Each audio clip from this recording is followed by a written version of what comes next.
यह है लाडलापुर, एक ऐसा गांव जहां सोने के बेशुमार झखैर मौजूद थे, लेकिन कभी किसी गैंग की हिम्मत नहीं हुई कि इस गांव पर हमला करे, क्योंकि लाडलापुर पर सिर्फ शाका का राज चलता था।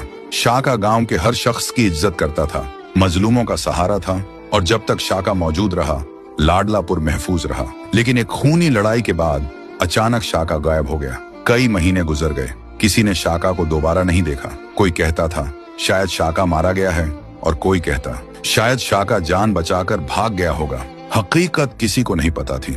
शाका के न होने का फायदा उठाते हुए चिड़ीलाल अपनी गैंग के साथ लाडलापुर पर हमला कर देता है। गांव जलने लगता है, घर तबाह कर दिए जाते हैं, गांव वालों को बेदर्दी से मारा जाता है। चिड़ीलाल का जुल्म इतना बढ़ जाता है कि लोग अपना गांव छोड़कर भागने लगते हैं, लेकिन जो भी भागते हुए पकड़ा जाता उसे जिंदा नहीं छोड़ा जाता। लाडलापुर पर कब्जा करने के बाद चिड़ीलाल सोने की स्मगलिंग शुरू कर देता है, और फिर उसकी नजर पड़ती है गांव की सबसे खूबसूरत लड़की शबनम पर, जिससे शाका बेपनाह प्यार करता था। चिड़ीलाल शबनम को धमकी देता है, अगर तू मुझसे शादी नहीं करेगी तो मैं तुझे जान से मार दूंगा। जब यह बात शबनम के भाई चंदू को पता चलती है तो वह किसी तरह अपनी जान बचाकर गांव से भाग जाता है। चंदू का सिर्फ एक मकसद होता है, शाका को ढूंढना और वापस लाडलापुर लाना। वह गांव गांव शहर शहर भटकता है, लेकिन शाका का कोई निशान नहीं मिलता।